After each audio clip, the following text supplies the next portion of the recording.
Hello, I welcome you all on Hasnat TV.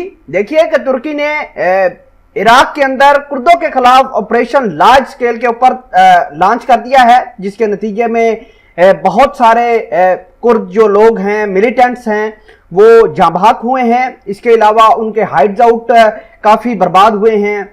और आपको ये भी बता दें कि कल अटैक हुआ था इस्तांबुल के अंदर, जिसके नतीजे में कुछ टर्की के लोग हलाक हो गए थे।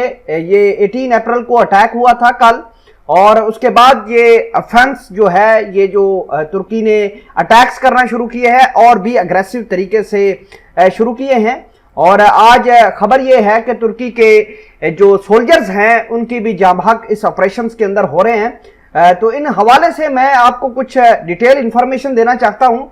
तुर्की ने ये ऑपरेशन क्यों लॉन्च किया, किसके खिलाफ, कैसे और क्या कर, ये तमाम तर चीजें आज की इस वीडियो में डिस्कस की जाएंगी।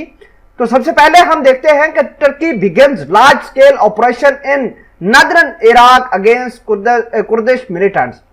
देखिए कि 1984 के अंदर कुर्दों को एक मिलिटेंट ऑर्गेनाइजेशन डिक्लेयर कर दिया गया था, और उसके बाद तुर्की लगातार इनके खिलाफ एक्शंस ले रहा है।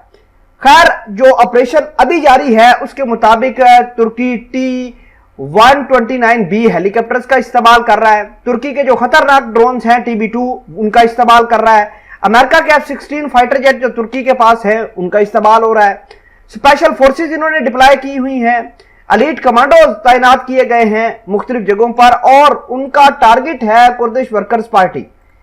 ये कुर्दिश वर्कर्स पार्टी क्या है, तो आपको ये बता दें कि ये जो कुर्दिस्तान की कुर्दिश लोग हैं, ये बेसिकली इराक के सौदर्न बॉर्डर के ऊपर रहते हैं, पहाड़ी इलाकों में, और अक्सर औकात ये उधर तुर्की की साइड में चले जाते हैं।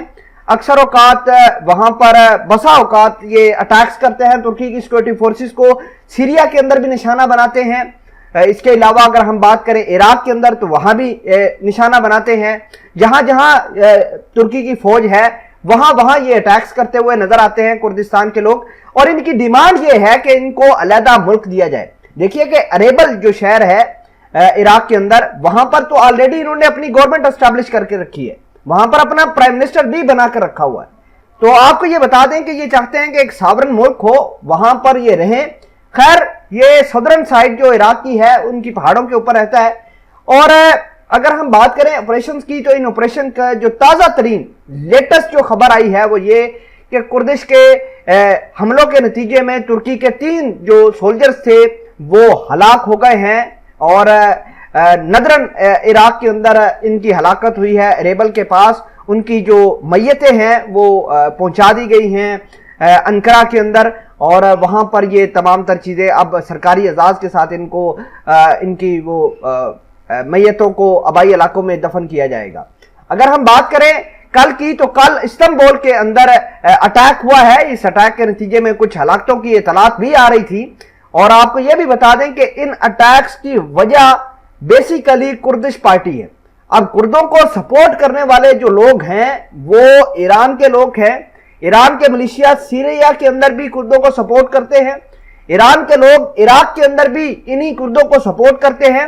2020 के अंदर कुर्दों ने तुर्की के बहुत सारे सोल्जर्स को उठा लिया था, अगवा किया था, फिर उनको बाद में कत्ल कर दिया।